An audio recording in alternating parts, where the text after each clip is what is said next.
Welcome to KR5 news. Nizamabad జిల్లా పొతంగల్ మండల కేంద్రంలోని ప్రాథమిక ఆరోగ్య కేంద్రంలో 108 వాహనాన్ని వ్యవసాయ సలహాదారులు MLA Pocharam Srinivas Reddy, Agros industries chairman Kasula బాలరాజ్తో కలిసి ప్రారంభించారు. అకస్మాత్తుగా ప్రమాదం జరిగిన వెంటనే తక్షణం ప్రమాదానికి గురైన వ్యక్తికి వైద్య సేవలు అందించడం కోసం అతన్ని ఆసుపత్రికి తరలించేందుకు అంబులెన్స్ ఎంతో అవసరమని అన్నారు పోచారం.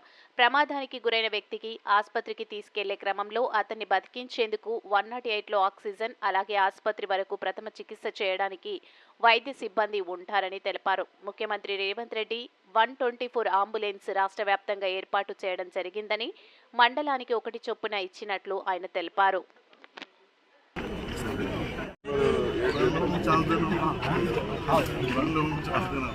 తక్షణ ప్రమాదమైనటువంటి వ్యక్తులకు తక్షణమే వైద్య సదుపాయాలు కలిగించే ప్రాంతానికి తీసుకెళ్లే విధంగా 224 అంబులెన్స్లు నిన్న ముఖ్యమంత్రి గారు లాంఛనంగా ప్రారంభించారు.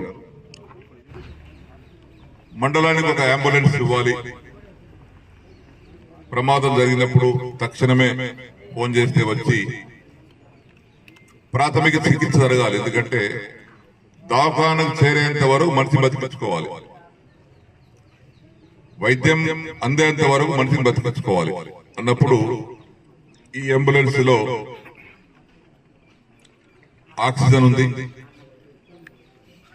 ఒక వ్యక్తి ఆ పేషెంట్ వెంబడి ప్రమాదం జరిగేటువంటి పేషెంట్ ను ఆసుపత్రికి చేర్చేంత వరకు చూసుకునేటువంటి ఒక అధికారికి ఎంప్లాయీ కూడా ఈయన అపాయింట్ చేశారు. ఒక డ్రైవర్ ఉంటాడు. వీళ్ళిద్దరూ దీని వెంబడి ఉంటారు. ఇప్పుడు 108 ఫోన్ చేయగానే మనం ఎక్కడ చెప్తే అక్కడికి వస్తారు.